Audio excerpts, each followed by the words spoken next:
ವೀಕ್ಷಕರೇ, ಟಿವಿ ವಿಕ್ರಮದ ಆರೋಗ್ಯಕರ ಕಾರ್ಯಕ್ರಮ ಸೋಲಾಕ್ ಇಂಡಸ್ಟ್ರೀಸ್ ಪ್ರೈವೇಟ್ ಲಿಮಿಟೆಡ್ ಪ್ರಾಯೋಜಕತ್ವದ ಆರೋಗ್ಯ ಧ್ವಜ ಕಾರ್ಯಕ್ರಮಕ್ಕೆ ನಿಮ್ಮೆಲ್ಲರಿಗೂ ಆತ್ಮೀಯವಾದ ಸ್ವಾಗತ. ನಾನು ಶ್ವೇತಾ. ಇವತ್ತು ನಮ್ಮ ಜೊತೆ ಎಂದಿನಂತೆ ವೈದ್ಯರಾದ ವಿನಯ್ ಅವರು ಹಾಗೆ ಸೋಲಾಕ್ ಇಂಡಸ್ಟ್ರೀಸ್ ಪ್ರೈವೇಟ್ ಲಿಮಿಟೆಡ್ನ ಮ್ಯಾನೇಜಿಂಗ್ ಡೈರೆಕ್ಟರ್ ಆಗಿರುವಂತಹ ನಾಗನಗೌಡ ಪಾಟೀಲ್ ಅವರಿದ್ದಾರೆ. ಇಬ್ಬರಿಗೂ ಕೂಡ ಕಾರ್ಯಕ್ರಮಕ್ಕೆ ಸ್ವಾಗತ.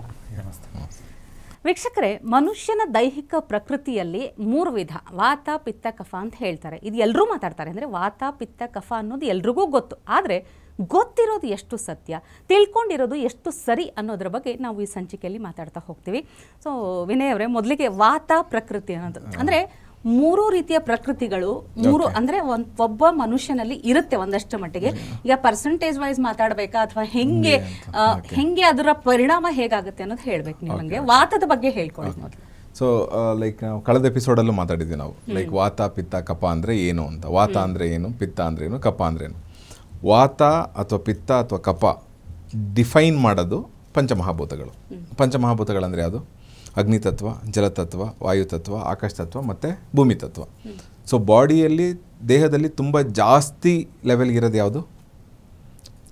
ನೀರು, ಜಲತತ್ವ. ಸೊ ಅರೌಂಡ್ 70 to 75% ಅಂತ ಹೇಳ್ತೀವಿ. ತುಂಬ ಕಡಿಮೆ ತತ್ವ ಯಾವುದು ಅಂತಂದರೆ ಬೆಂಕಿ, ಅಗ್ನಿತತ್ವ. ಸೊ ಅಗ್ನಿ ಜಾಸ್ತಿ ಆದರೆ ನಮಗೆ ಕಾಂಪ್ಲಿಕೇಶನ್ಸ್ ಬರುತ್ತೆ. ಅದೇ ಥರ ಬಾಡಿಯಲ್ಲಿ ಯಾವುದು ಹೆಚ್ಚು ಕಡಿಮೆ ಆದರೂ ವಿ ಹ್ಯಾವ್ ಕಾಂಪ್ಲಿಕೇಶನ್ಸ್.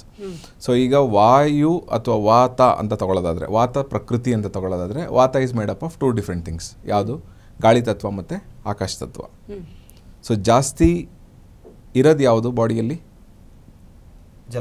ಜಲತತ್ವ. ಅಂದರೆ ವಾತ ಪ್ರಕೃತಿ ಇರೋ ವ್ಯಕ್ತಿಗೆ ನೀರಿಲ್ಲ ಅಂತನಾ? ಇಲ್ಲ, ಇದೇ ಇರುತ್ತೆ. ಸೊ ಪಂಚಭೂತಗಳಿದಾವೆ. ಪಂಚಮಹಾಭೂತಗಳಿಂದ ನಮಗೆ 3 ಡಿರೈವೇಟಿವ್ ಮಾಡ್ಕೊಂಡಿದ್ದೀವಿ. It's like for our classification.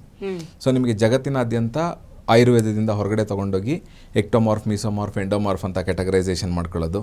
ತೆಳ್ಳಿಗಿರೋ frame ಇರೋ ವ್ಯಕ್ತಿ, ದಪ್ಪಗಿರೋ ಫ್ರೇಮ್ ಇರೋ ವ್ಯಕ್ತಿ, ಮೀಡಿಯಂ ಫ್ರೇಮ್ ಇರೋ ವ್ಯಕ್ತಿ ಅಂತ ಸ್ಕೆಲಿಟಲ್ ಸ್ಟ್ರಕ್ಚರ್ ಮೇಲೆ ಮಾಡಿರ್ತಕ್ಕಂಥದ್ದು. ಹೈಟ್ ಕಡಿಮೆ, ಹೈಟ್ ಜಾಸ್ತಿ, ಅದರಲ್ಲಿ ಮತ್ತೆ BMI, BMR ಅಂತೆಲ್ಲ ಬರ್ತಾ ಹೋಗ್ತವೆ. So coming back to naturopathy ಅಥವಾ ಆಯುರ್ವೇದ ಅಂತ ತಗೊಳ್ಳೋದಾದರೆ, ನಮಗೆ ಇವತ್ತಿನ ಟಾಪಿಕ್ಗೆ ಮಾತಾಡಬೇಕಾಗಿರೋದು ನಾವೇನು ಅಂತಂದರೆ ವಾತ. ಅಗ್ನಿತತ್ವ ಇದೆ, ಜಲತತ್ವ ಇದೆ, ಗಾಳಿ ತತ್ವ ಇದೆ, ಆಕಾಶ ತತ್ವ ಇದೆ ಮತ್ತು ಭೂಮಿ ತತ್ವ ಇದೆ. ಇವು ಎಲ್ಲವೂ ಎಲ್ಲರಲ್ಲೂ ಇರೋದು, ಇಟ್ಸ್ ಎವಿಡೆಂಟ್. ಬಟ್ ಯಾವುದಾದ್ರೂ ಒಂದು ಗುಣಲಕ್ಷಣ ಡಿಫೈನ್ ಮಾಡುತ್ತೆ. ಉದಾಹರಣೆಗೆ ಯಾರೋ ಒಬ್ಬರು ತೆಳ್ಳಗಿದ್ದಾರೆ ಅಂತ ಅಂದ್ಕೊಳ್ಳಿ. ಸೊ ಅವ್ರಿಗೇನು ವಾತ ಡಾಮಿನೆಂಟ್. ಅಂದರೆ ಅವರು ತುಂಬ ದಿವಸ ಬದುಕಬೇಕಂದ್ರೆ ಏನು ಮಾಡಬೇಕು? ಥಿಂಗ್ಸ್ನ ಬ್ಯಾಲೆನ್ಸ್ ಮಾಡಬೇಕು. ಅಂದರೆ ವಾತನ ಕಡಿಮೆ ಮಾಡೋಂತಹ ಆಹಾರಗಳು ಜೀವನ ಶೈಲಿಯಲ್ಲಿದ್ದರೆ ಅವನು ತುಂಬ ದಿವಸ ಬದುಕ್ತಾನೆ. ಅಂದ್ರೆ ಈಗ ಇನ್ ಜನರಲ್ ಆಗಿ ಹೇಳೋದಾದ್ರೆ, ತೂಕ ಕಡಿಮೆ ಇರೋರು, ಸಣ್ಣಕ್ಕಿರೋರಿಗೆ ವಾತ ಇರುತ್ತೆ ಅಂತ ಹೇಳ್ತೀರಾ? ಹೌದು. ಸೊ ನಿಮಗೆ ಅವ್ರ ಫ್ರೇಮ್ ನೋಡಿದ್ರೆ ಗೊತ್ತಾಗುತ್ತೆ. ಅವ್ರಿಗೆ ಎಷ್ಟೇ ಎಕ್ಸಸೈಸ್ ಮಾಡಿದ್ರು, ಎಷ್ಟೇ ತಿಂದ್ರು ದಪ್ಪ ಆಗ್ತಿರಲ್ಲ ಅವರು. ಅವ್ರದ್ದು ಫ್ರೇಮ್ ವರ್ಕೇ ಚಿಕ್ಕದಿರುತ್ತೆ. ಈಗ ಕಫ ಪ್ರಕೃತಿ ಅಂತಂದ್ರೆ ಒಂದೇ ಸರಿ ಊಟ ಮಾಡಿದ್ರು ಅವ್ರದ್ದು ಹ್ಯೂಜ್, ದೇ ಆರ್ ಮ್ಯಾಗ್ನೋನಮಸ್. ಆಮೇಲೆ ಒಂದು ಕಡೆ ಕುಂತು ಕೆಲಸ ಮಾಡಿಸ್ತೀರಿ ಅಂತಂದ್ರೆ ಬೆಳಗಿಂದ ರಾತ್ರಿ ತನಕ ಕುಂತು ಮಾಡ್ತಾರೆ ಅವರು. ಒಂದೇ ಹೊತ್ತು ಊಟ ಕೊಡ್ರಿ, ಒಂದೊತ್ತು ಊಟ ತಗೊಂಡು ಸುಮ್ಮನೆ ಕಂಟಿನ್ಯೂಸ್ ಕೆಲಸ ಮಾಡ್ತಿರ್ತಾರೆ. ಇದು ಕಫದ ಲಕ್ಷಣ. ಪಿತ್ತದ ಲಕ್ಷಣ ಏನಂತಂದ್ರೆ ಅವರು ಮೂವ್ಮೆಂಟ್ ಜಾಸ್ತಿ. ಅಂದರೆ ವಾತಕ್ಕಿಂತ ಕಡಿಮೆ ಮೂವ್ಮೆಂಟು, ಬಟ್ ಅವ್ರು ಒಂದು ಕಡೆ ಕುಂತು ಕೆಲಸ ಮಾಡಲ್ಲ. ನಿಮಗೆ ಕಫ ಪ್ರಕೃತಿಯಲ್ಲಿ ನೀರು ತತ್ವ ಮತ್ತು ಮಣ್ಣು ತತ್ವ. ಸೊ ನೀರು ಮತ್ತು ಮಣ್ಣು ಸೇರಿದ್ರೆ ಏನಾಗುತ್ತೆ? ಕೆಸರು. ಒಂದು ಕಡೆ ನೀವು ಅದನ್ನು ಕೆಸರು ಕಲಸಿಟ್ರೆ ಮುಗೀತು, ಅದೇನು ಮಿಸಿಗೆ ಆಡಂಗಿಲ್ಲ ನಿಮಗೆ. ವಾತ ಹಂಗಲ್ಲ. ವಾತ ತುಂಬ ಎವಿಡೆಂಟು, ತುಂಬ ಸ್ಟ್ರಾಂಗ್, ಮೂವ್ಮೆಂಟ್ ಜಾಸ್ತಿ. ನಮ್ಮ ದೇಹದಲ್ಲಿ ಒಂದಷ್ಟು ಥಿಂಗ್ಸ್ಗಳು ಕೆಲಸ ಮಾಡಬೇಕಂದ್ರೆ ವಾತ ಬೇಕು, ಮೂವ್ಮೆಂಟ್. ಉಸಿರಾಟ ಆಗಿರ್ಬೋದು, ಸಂಚಲನ ಅಂತ ಏನು ಕರಿತೀವಲ್ಲ. ನಮಗೆಲ್ಲ ಒಂದು ಪಿನ್ ಚುಚ್ಚಿದ ತಕ್ಷಣ ನಿಮಗೆ ಇಂಪಲ್ಸ್ ಆಗುತ್ತಲ್ಲ, ಪಿನ್ ಚುಚ್ಚಿರೋ ನೋವು ಗೊತ್ತಾಗಬೇಕಲ್ಲ, ಅದು ಹೋಗಿ ಮೆಸೇಜ್ ಹೋಗಿ ಬ್ರೈನ್ಗೆ ಹೋಗಿ ವಾಪಸ್ ಬಂತಲ್ಲ, ಅದು ಯಾವುದರಿಂದ ಕೊಡೋದು? ಅದನ್ನೆಲ್ಲ ಯಾರು ಮಾಡೋದು? ಅದೆಲ್ಲ ವಾತನೆ ಮಾಡೋದು. ಸೊ ಒಬ್ಬ ದಪ್ಪಗಿರೋ ವ್ಯಕ್ತಿಗೆ ಅಥವಾ ಎಲ್ಲ ಕುಂತು ಕೆಲಸ ಮಾಡ್ತೇನೆ, ಅವ್ನು ನೀವು ಪಿನ್ ತಗೊಂಡು ಚುಚ್ಚಿದ್ರೆ ಇವನ್ ಎಲ್ಲಿ ರೆಸ್ಪಾಂಡ್ ಅಲ್ಲ, ಅವನಲ್ಲೂ ವಾತ ಇದೆ. ಬಟ್ ಅವನಲ್ಲಿ ತುಂಬ ಸ್ಟ್ರಾಂಗ್ ಆಗಿರೋದು ಜಲತತ್ವ ಮತ್ತು ಭೂಮಿ ತತ್ವ. ವಾತ ಪ್ರಕೃತಿಯಲ್ಲಿರೋ ವ್ಯಕ್ತಿಗೆ ಮೂವ್ಮೆಂಟ್ ತುಂಬ ಅಗ್ರೆಸಿವ್ ಆಗಿರುತ್ತೆ. ಅಥವಾ ನಿಮ್ಗೆ ಹೆಂಗೆ ಹೇಳ್ಬೋದು, ಈಗ ಕರೆಂಟ್ ಶಾಕ್ ಓಡಿಸ್ಕೊಂತೀವಲ್ಲ ನಾವು, ಕರೆಂಟ್ ಶಾಕ್ ಓಡಿಸ್ಕೊಂಡ ತಕ್ಷಣ ಹೆಂಗಾಗುತ್ತೆ ನಮಗೆ?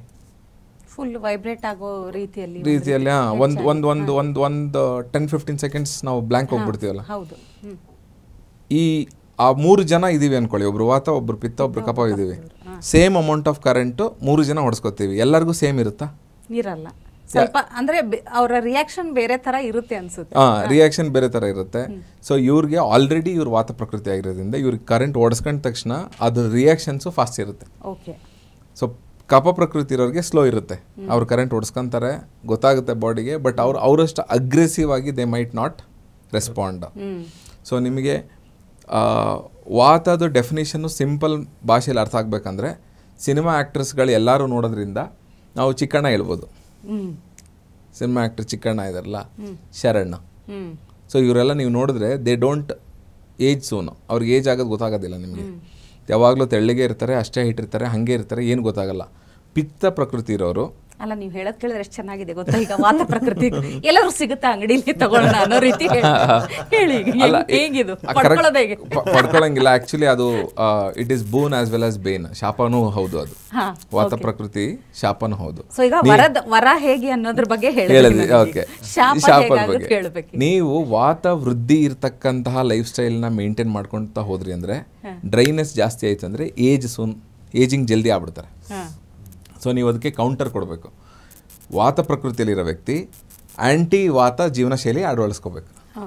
ಉದಾಹರಣೆಗೆ ರಾಜಸ್ಥಾನ ಅಂದ್ಕೊಳ್ಳಿ, ಮರಳುಗಾಡು ಅಂತ ಅಂದ್ಕೊಳ್ಳಿ. ನೀವು ರಾಜಸ್ಥಾನ ಡಯಟ್ ನೋಡಿದ್ದೀರಲ್ಲ, ರಾಜಸ್ಥಾನ ಬಗ್ಗೆ ಐಡಿಯಾ ಇದೆಯಾ? ಡಯಟ್ ಇದೆ ನಿಮಗೆ? ಒಂದಷ್ಟು ಅಂದರೆ ಸಿಕ್ಕಾಬಟ್ಟೆ ಎಣ್ಣೆ ಮತ್ತು ಸಿಕ್ಕಾಬಟ್ಟೆ ಸ್ವೀಟ್ ತಿಂತಾರೆ. ಅವರು ರೊಟ್ಟಿನ ತುಪ್ಪದಲ್ಲಿ ಎದ್ದುಕೊಂಡು ತಿಂತಾರೆ. ರೊಟ್ಟಿ ಅಂತಂದರೆ ನಮ್ಮದು ಮಿಲೆಟಲ್ಲಿ ತೊಗೊಳೋದಾದರೆ ಅವರು ಸಜ್ಜೆ ಜಾಸ್ತಿ ಊಟ ಮಾಡ್ತಾರೆ. ಜೋಳದ ರೊಟ್ಟಿ ಊಟ ಮಾಡಿದ್ರೆ ಜೋಳದ ರೊಟ್ಟಿ ಆಗಲಿ ಅಥವಾ ಗೋಧಿ ಆಗಲಿ ಅವರು ಹಚ್ಕೊಂಡು ತಿನ್ನಲ್ಲ, ತುಪ್ಪನ ಎದ್ದುಕೊಂಡು ತಿಂತಾರೆ. ನಾನೊಂದು ಕೇಸ್ ಹ್ಯಾಂಡಲ್ ಮಾಡಿದ್ದೆ. She had 10 girl babies. ಅವರು 11ನೇದು ಗರ್ಭ ಸಂಸ್ಕಾರಕ್ಕೆ ನನ್ನ ಹತ್ರ ಬಂದಿದ್ರು. 9 ತಿಂಗಳಲ್ಲಿ 64 kg ತುಪ್ಪ ಊಟ ಮಾಡಿ ತಾಯಮ್ಮ. ಅವ್ರಿಗೆ ಅದು ಏನೋ ಅನ್ಸಂಗೇ ಇಲ್ಲ ಅವ್ರಿಗೆ. ಅವರು ಹಸ್ಬೆಂಡ್ ಹೇಳ್ತಿದ್ರು, ಸರ್ ನನ್ನ 10 ಮಕ್ಕಳಿಗೆ ಮಾಡಿರೋ ಬಾಣಂತನ ಖರ್ಚನ್ನ ಇದೊಂದು ಮಗುಗೆ ಮಾಡಿಬಿಟ್ಟಿದ್ದೀನಿ ಅಂತ. ಆ್ಯಂಡ್ ಅವ್ರು ಆಸ್ಪೈರಿಂಗ್, ಅವರು ನನಗೆ ಗಂಡು ಮಗುನೇ ಬೇಕು ಅಂತ 10 ಹೆಣ್ಮಗು ಆದಮೇಲೆ 11ನೇದು ಗಂಡು ಮಗು ಮಾಡ್ಕೊಂಡಿದ್ರು. And 11th pregnancy she was ready by consuming 64 kilos of ghee.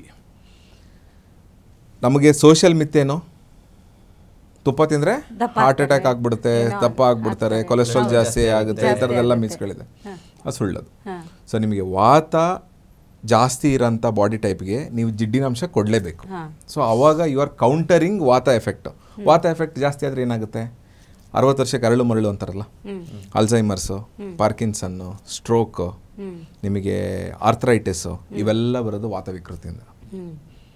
So ನಾವು ವಾತ ಡ್ರೈನೆಸ್ ಜಾಸ್ತಿ ಆಯಿತು ಅಂತಂದರೆ people also struggle from constipation, ಮಲಬದ್ಧತೆ. ಸೊ ವಾತ ವಿಕೃತಿ ಆದ್ರೇ ಇವೆಲ್ಲ ಬರೋದು. ಮೈಂಡ್ಸೆಟ್ ಹೆಂಗಿದೆ ನಮ್ಮದು? ಫಸ್ಟ್ ಆಫ್ ಆಲು ನಮಗೆ ಅನಲೈಸ್ ಮಾಡೋ ಡಾಕ್ಟ್ರುಗಳು ತುಂಬ ಕಡಿಮೆ. ಜನ ಹೆಂಗೆ ಅಂದರೆ ಫೋನ್ ಮಾಡಿ, ಸರ್ ಆನ್ಲೈನ್ ಇಲ್ವಾ? ಆನ್ಲೈನ್ ಏನು ಹೇಳ್ತಾರೆ? ನಿಮ್ಮ ನಾಡಿ ತಗೊಂಡು ನಾಡಿ ಪರೀಕ್ಷೆ ಮಾಡಿ ವಾತ ವಿಕೃತಿ ಇದೆಯಾ, ಪ್ರಕೃತಿ ಯಾವುದು ನಿಮ್ಮದು, ಫಸ್ಟ್ 2 ಥಿಂಗ್ಸ್ ಅನಲೈಸ್ ಮಾಡೋದ್ರಲ್ಲಿ. ಫಸ್ಟ್ ಪೇಷಂಟ್ದು ಪ್ರಕೃತಿ, ಯಾವ ಪ್ರಕೃತಿಯಿಂದ ಯಾವ ಪ್ರಕೃತಿಗೆ ಹೋಗಿದ್ದಾರೆ. If somebody is born lean, ವಾತ ಪ್ರಕೃತಿಯಲ್ಲಿ ಇದ್ದಾನೆ, ಅವನೇನೋ ರಾಂಗ್ ಹ್ಯಾಬಿಟ್ಸ್, ರಾಂಗ್ ಡಯಟ್ ಮಾಡಿಕೊಂಡು ಪಿತ್ತಕ್ಕೆ ಅಥವಾ ಕಫಕ್ಕೆ ಹೋಗಿದ್ರೆ ಅದರ್ ರಿಲೇಟೆಡ್ ಪ್ರಾಬ್ಲಮ್ಸ್ ಬರುತ್ತಲ್ಲ, ಅದರ್ ರಿಲೇಟೆಡೇ ಕಾಯಿಲೆ ಬಂದಿರುತ್ತಲ್ಲ. ಸೊ ಅದನ್ನು ಸರಿ ಮಾಡಬೇಕು.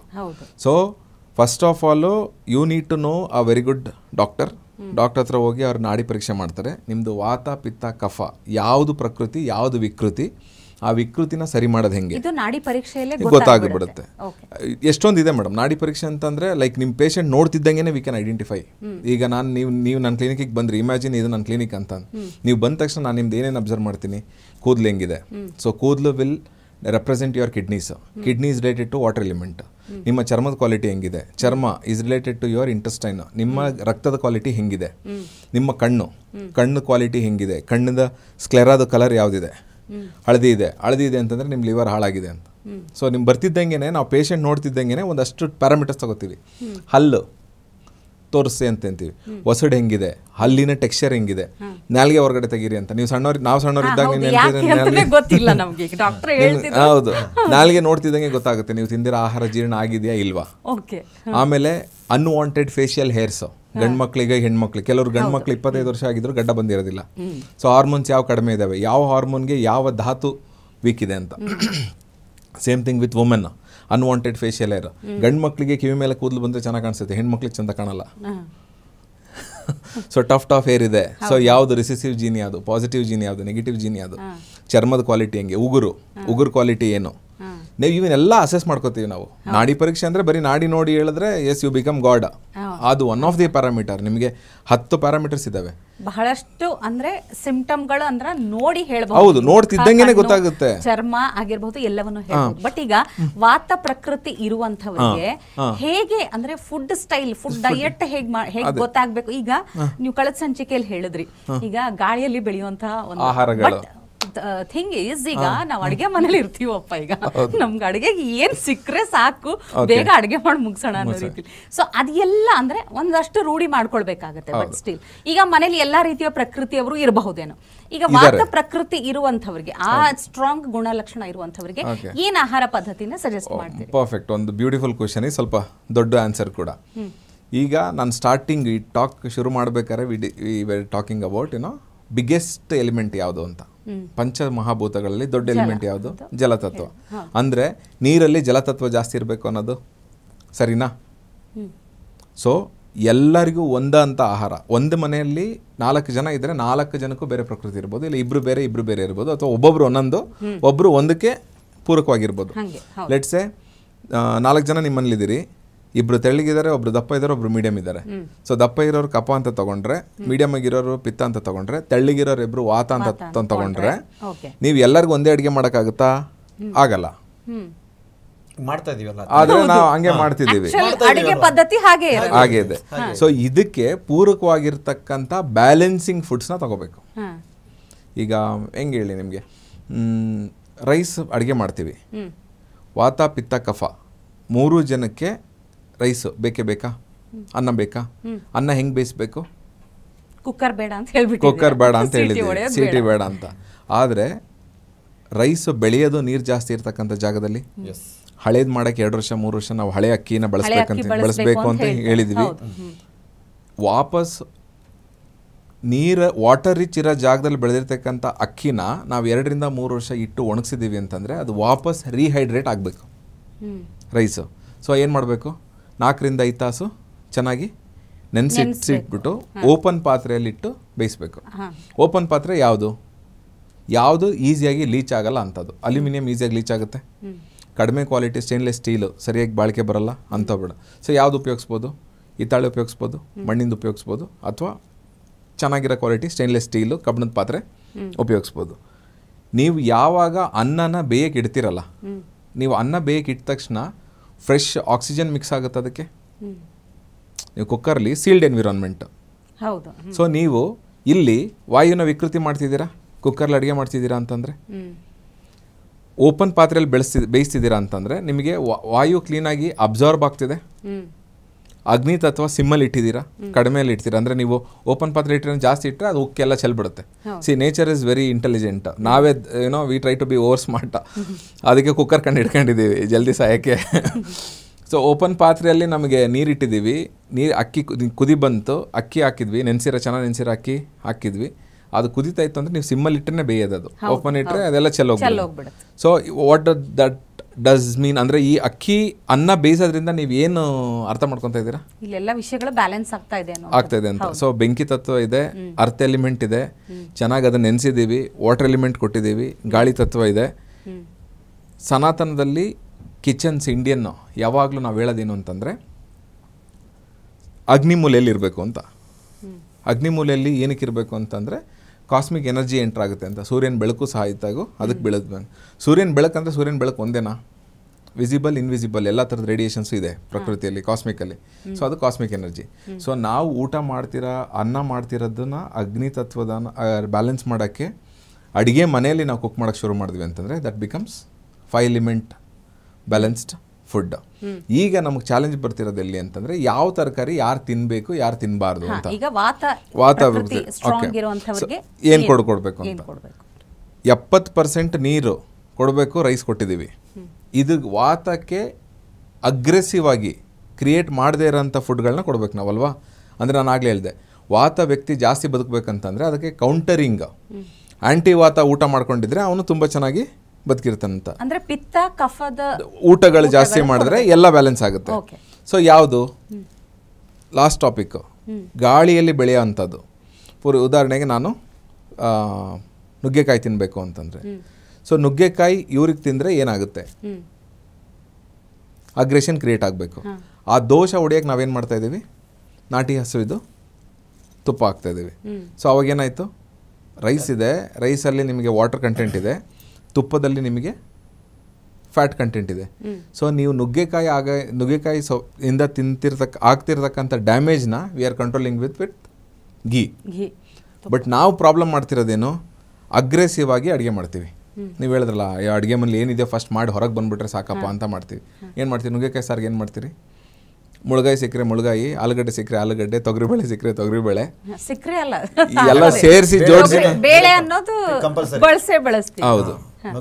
ಕೆಲವರು ಮಾವಿನಕಾಯಿ ಸೀಸನಲ್ಲಿ ನುಗ್ಗೆಕಾಯಿ ಸಾರಿಗೆ ಮಾವಿನಕಾಯಿನೂ ಹಾಕ್ತಾರೆ. ತೊಗರಿ ಆಲ್ರೆಡಿ ಪಿತ್ತ ಜಾಸ್ತಿ, ಜೊತೆಗೆ ನೀವು ಇನ್ನೊಂದು ಸ್ವಲ್ಪ ಮಾವಿನಕಾಯಿ ಹಾಕ್ತಿದ್ರ. So what are you creating, aggression, pitta. ವಾತ ವ್ಯಕ್ತಿಗೆ ಪಿತ್ತ ಲಿಮಿಟೆಡ್ ಕ್ವಾಂಟಿಟಿಯಲ್ಲಿ ಸಿಕ್ಕಿದ್ರೆ ಅದು ಚೆನ್ನಾಗಿರುತ್ತೆ. ಅಗ್ರೆಸಿವ್ ಆಗಿ ಕೊಟ್ಟರೆ ಏನಾಗುತ್ತೆ, ವಾತ ಡೆಸ್ಟ್ರಾಯ್ ಆಯಿತು. ನೀವು ಯಾವುದನ್ನು ಡೆಸ್ಟ್ರಾಯ್ ಮಾಡಂಗಿಲ್ಲ, ಅದನ್ನು ಟೋನ್ ಮಾಡಬೇಕು, ಚಾನಲೈಸ್ ಮಾಡಬೇಕು. ಸೊ ನೀವು ಯಾವಾಗ ಇದನ್ನು ಡೆಸ್ಟ್ರಾಯ್ ಮಾಡ್ತೀರಾ ಅವಾಗ ಇನ್ನೊಂದು ಸೆಕೆಂಡ್ರಿ ಕಾಂಪ್ಲಿಕೇಶನ್ ಶುರು ಆಗುತ್ತೆ. ಅದಕ್ಕೆ ಆಮೇಲೆ ಮತ್ತೆ ಮಾತ್ರೆ. ಆಮೇಲೆ ನಮಗೆ ಈ ನಾಲೆಡ್ಜ್ ಇಲ್ವಲ್ಲ ಮೇಡಮ್, ಪ್ರಕೃತಿ ವಿಕೃತಿ ನಾಲೆಡ್ಜ್ ಸಿಗ್ತಿಲ್ವಲ್ಲ ನಮಗೆ. ಈಗ ನಾಗನಗೌಡ ಸರ್, ಈಗ ಇವ್ರು ಹೇಳ್ತಾ ಇದ್ದಾರೆ ಮನೇಲಿ 4 ಜನ ಪ್ರಕೃತಿ ಬೇರೆ ಬೇರೆ ಅದ್ರ ಪ್ರಕಾರ ಅಂತ ಆಗತ್ತಾ ನಿಜವಾಗ್ಲೂ ಮನೇಲಿ ಆತರ ಅಡುಗೆ ಮಾಡುವಂತ ಪದ್ಧತಿ? ನನ್ಗೆ ಬಹಳ ಕ್ವಶನ್ಸ್ ಬರ್ತಾ ಇದಾವೆ ಡಿಸ್ಕಸ್ ಮಾಡಿ ನೋಡಿದ್ರೆ. ಏನಂದ್ರೆ ಫಸ್ಟ್ ಆಫ್ ಆಲ್ ಈ ವಾತ ಪಿತ್ತ ಅನ್ನೋದು ನಮ್ಗೆ ಇತ್ತೀಚೆಗೆ ಇವ್ರು ಹೇಳಿದ ಮೇಲೆ ಗೊತ್ತಾಗಿದ್ದಷ್ಟೇ. ನಾರ್ಮಲಿ ಒಂದು ಫೀವರ್ ಬಂದರೆ, ಕೆಮ್ಮು ಬಂದರೆ, ನೆಗಡಿ ಬಂದರೆ ಏನು ಮೆಡಿಸಿನ್ ತೊಗೋಬೇಕಂತ ಡಾಕ್ಟರ್ ಕೊಡ್ತಾರೆ, ಅಷ್ಟು ಬಿಟ್ಟರೆ ಗೊತ್ತು ನಮಗೆ.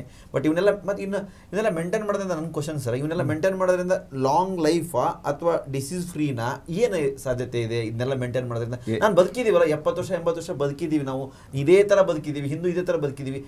ಇಷ್ಟೊಂದೆಲ್ಲ ನಾವು ಕ್ಲಾರಿಫಿಕೇಶನ್ ಮಾಡಿಕೊಂಡು 4 ಮನೇಲಿ 4 ಜನ ಇದ್ದಾರೆ ಅಂತಂದರೆ 4 ಥರ ಅಡುಗೆ ಮಾಡ್ಲಿಕ್ಕೆ ಆಗಲ್ಲ. ಕರೆಕ್ಟ್. ಇದರಲ್ಲಿ ಹಂಗೆ ಮತ್ತೆ ಇದೊಂದು ದೊಡ್ಡ ಟಾಪಿಕ್. ಇದರಿಂದ ಒಂದು ಅಂದ್ರೆ ರಿಸಲ್ಟ್ ಏನ್ ಬರುತ್ತೆ ಅನ್ನೋದು ಅವ್ರು ಹೇಳ್ತಿರೋದು, ಆರೋಗ್ಯಪೂರ್ಣವಾಗಿ ಬದುಕೋಷ್ಟಿನ ಆರೋಗ್ಯಪೂರ್ಣವಾಗಿ ಬದುಕ್ತಿವಿ ಅನ್ನೋ ಭರವಸೆನ, ಅಥವಾ ನಮ್ದು ಆಯುಷ್ಯ ಜಾಸ್ತಿ ಆಗುತ್ತೆ ಅಂತ ಹೇಳ್ತೀರಾ? What will be the result ಅನ್ನೋದ್ರ ಬಗ್ಗೆ ಹೇಳಿ. ಎರಡು ಮೇಡಮ್, ಒಂದು ಸ್ವಾಸ್ಥ್ಯ ಕೂಡ, ಇನ್ನೊಂದು ಸುದೀರ್ಘ ಆಯುಷ್ಯ ಕೂಡ. ನೀವು ಸ್ವಾಸ್ಥ್ಯವಾಗಿದ್ದಾಗ ನೀವು 100 ವರ್ಷ ಬದುಕಿದ್ರು ಯಾರಿಗೂ ಹೊರೆ ಅನ್ಸಲ್ಲ. ನೀವು ಅನಾರೋಗ್ಯವಾಗಿದ್ದಾಗ 1 ವರ್ಷ ಬದುಕಿದ್ರು ಯಾವಾಗ ಸಾಯ್ತಾನಪ್ಪ ಅಂತ ಅನ್ಸ್ತೀರ. ಸೊ ಈಗ ನಾವು ಫಸ್ಟ್ ಪ್ಲಾನ್ ಮಾಡ್ತಿರೋದೇನಂದ್ರೆ ಲಾಂಜಿವಿಟಿ, ಹೌದು, ಬಟ್ ಲಾಂಜಿವಿಟಿ ಹೆಂಗ್ ಬದುಕ್ತಿವಿ ಅನ್ನೋದು ಮ್ಯಾಟರ್ ಆಗುತ್ತೆ. ಈಗ ಇವ್ರು ಕೇಳಿದ ಕ್ವೆಶನ್, ನಾವೆಲ್ಲ ಪೂರ್ವಜರೆಲ್ಲ ಇರ್ತಿದ್ರು, ಆರಾಮಾಗಿರ್ತಿದ್ರು ಅಂತ. ಪೂರ್ವಜರ ಹತ್ರ ಮೊಬೈಲ್ ಯೂಟ್ಯೂಬ್ ಇರಲಿಲ್ಲ, ಫಿಸಿಕಲಿ ಕೆಲಸ ಮಾಡ್ತಿದ್ರು, ಟ್ರ್ಯಾಕ್ಟರ್ಗಳು ಇರ್ತಿರ್ಲಿಲ್ಲ. ಫಸ್ಟ್ ಆಫ್ ಆಲ್ ಕೆಮಿಕಲ್ ಅಂದ್ರೆ ಏನಂತಾನೆ ಗೊತ್ತಿರಲಿಲ್ಲ ಅವ್ರಿಗೆ. ಅವ್ರು ಪರ್ಫ್ಯೂಮ್ಸ್ ಆಗ್ತಿರ್ಲಿಲ್ಲ, ಡಿಯೋಸ್ ಆಗ್ತಿರ್ಲಿಲ್ಲ, ಶಾಂಪೂ ಆಗ್ತಿರ್ಲಿಲ್ಲ, ಸೋಪು. ನಮ್ಮ ಕಡೆ ಎಲ್ಲ ಸೌಳು ಅಂತ ಕರಿತೀವಿ ನಾವು, ಇಂಗಳ ಕಾಯಿ ಅಂತ ಕರಿತೀವಿ. ಅವನ್ನ ಹಾಕಿ ಬಟ್ಟೆ ತಿಕ್ತಿದ್ರಲ್ಲ ಊರಲ್ಲೆಲ್ಲ, ಆಯ್ತಾ? ಸೊ ಎಲ್ಲಿಂದ ಎಲ್ಲಿಗೆ ಬಂದಿದ್ದೀವಿ? ಪ್ರತಿಯೊಂದು ದೇಶಕ್ಕೆ ತನ್ನದೇ ಆದ ಇಂಡಿಜಿನಿಸಿಟಿ ಇರುತ್ತೆ. ಈಗ ನಮಗೆ ಜಪಾನ್ಗೆ ಹೋಗ್ಬೇಕಂದ್ರೆ, ನಾವು ಚೈನಾಗೆ ಹೋಗ್ಬೇಕಂತಂದ್ರೆ ಆ ದೇಶದ ಭಾಷೆ ಕಲ್ಕೊಳ್ಳೋ ತನಕ ವೀಸಾ ಸಿಗೋದಿಲ್ಲ ನಮಗೆ. ಟೂರಿಸ್ಟ್ ವೀಸಾ ಸಿಗುತ್ತೆ, but you want to study there, you want to work there ಅಂದರೆ ನೀವು A1 ಜರ್ಮನಿಗೆ ಹೋಗ್ಬೇಕಂದ್ರೆ ನೀವು ಅಟ್ಲೀಸ್ಟ್ 1 ಸರ್ಟಿಫಿಕೇಶನ್ ಆಗಿರ್ಬೇಕಪ್ಪ ನೀನು. ಯಾಕೆಂದರೆ ನೀನು ಆ ದೇಶದ ಭಾಷೆ ಇದು, ಇದನ್ನು ಮಾತಾಡ್ಬೇಕಂತ. ನಮ್ಮ ಪ್ರಾಬ್ಲಮ್ ಏನಂದರೆ ನಾವೆಲ್ಲದನ್ನು ಗಾಳಿಗೆ ತೂರಿದ್ದೀವಿ. ಹಸಿರು ಕಲರ್ ಕಾಣಿಸೋದೆಲ್ಲ ಆಯುರ್ವೇದ ಅಂತ ನಂಬಂಥ ಜನ ಇದ್ದಾರೆ. ಎನಿಥಿಂಗ್ ವಿಚ್ ಸೇಸ್, ಅವನು ಹಿಂದೆಗಡೆ ತೆಗೆದು ನೋಡಿದ್ರೆ ಒಂದೇ ಒಂದು ಕೆಮಿಕಲ್ ಇರೋಂಗಿಲ್ಲ. ನಾನು ನಿನ್ನೆ ಮಾಲಿಗೆ ಹೋಗಿದ್ದೆ, ಯಾವುದೋ ಒಂದು ತರಕಾರಿ ತರಕ್ಕೆ ಶಾಪಿಂಗ್ ಹೋಗಿದ್ವಿ ನಾವು. ಅಲ್ಲಿ ಹರ್ಬಲ್ ಅಂತ ಹಾಕಿದ್ದೆ, ಅರ್ಧ kg-ಗೆ 200 ರೂಪಾಯಿ ಮಾತ್ರ ಅಂತ ಪೇಸ್ಟು. ನಾನು ಆಶ್ಚರ್ಯ ಆಯಿತು. 200 + 100 ಅಂತ ಹಾಕಿದ್ದಾನೆ, ಗ್ರೀನ್ ಕಲರ್ಲಿ ಹಾಕಿದ್ದಾನೆ, ಹರ್ಬಲ್ ಅಂತ ಹಾಕಿದ್ದಾನೆ. ತೆಗೆದು ಕಂಟೆಂಟ್ಸ್ ನೋಡಿದ್ರೆ ಒಂದೇ ಒಂದು ಹರ್ಬ್ ಇಲ್ಲ ಅದರಲ್ಲಿ. ಎಷ್ಟು ಜನಕ್ಕೆ ಸಂಯಮ ಇದೆ ಇವನೇನೋ.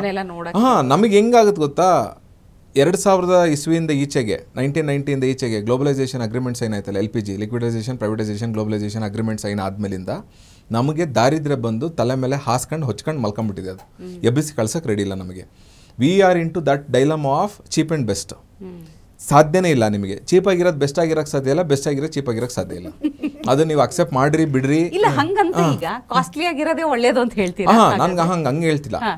ಕಾಸ್ಟ್ಲಿ ಯಾಕೆ ಆಗುತ್ತೆ ಅನ್ನೋದಕ್ಕೆ ಎಕ್ಸಾಂಪಲ್ ಕೊಡ್ತೀನಿ ನಾನು. ಓಕೆ, 140-50 ಕೋಟಿ ಜನಸಂಖ್ಯೆ ಇರೋ ದೇಶ. ಜನರಲೈಸ್ ಮಾಡಕ್ಕಾಗಲ್ಲ, ಎಲ್ಲ ಒಳ್ಳೇದು ಅಂತ ಹಂಗಲ್ಲ. ಕಾಸ್ಟ್ಲಿ ಆಗಿ ಎಲ್ಲಾ ಊರಲ್ಲಿ ಸಿಗೋದು ಯಾವಾಗ್ಲೂ ಒಳ್ಳೇದು ಅಂತ ಹೇಳಕ್ಕಾಗಲ್ಲ. ಈಗ ಉದಾಹರಣೆಗೆ ಬೆಂಗಳೂರಲ್ಲಿ ಚೆನ್ನಾಗಿರೋ ಹಾಲು ಯಾರಾದ್ರೂ 100 ರೂಪಾಯಿ ಕೊಡ್ತಾರೆ ಅಂತಂದ್ರೆ you will have to accept it. ಅವನ ಹತ್ರ 50 ಹಸು ಇದಾವೆ, ಅವನೊಂದು 1 ಲೀಟರ್ ನಮಗೆ ತಂದು ಕೊಡ್ತಾನೆ, 100 ರೂಪಾಯಿ ಇಸ್ಕೊತಾನೆ ಅಂದ್ರೆ ಹೌದು ಅಪ್ಪ ಕಾಸ್ಟ್ಲಿ ಇದೆ. ಅದೇ ಊರಲ್ಲಿ ದನಗಳಿದ್ವು ಅಂತಂದ್ರೆ ಅಲ್ಲಿ 50 ರೂಪಾಯಿ ಕೇಳೋರು ರೆಡಿ ಇರಲ್ಲ ಹಾಲನ್ನ. ಹಂಗಂತ ಅದು ಒಳ್ಳೇದಲ್ವಾ? ಒಳ್ಳೇದು. ನಾಟಿ ಹಸುವಿನ ಹಾಲು ಡಿಮಾಂಡ್ ಸಪ್ಲೈ ಪ್ರಾಬ್ಲಮ್ ಇದೆ.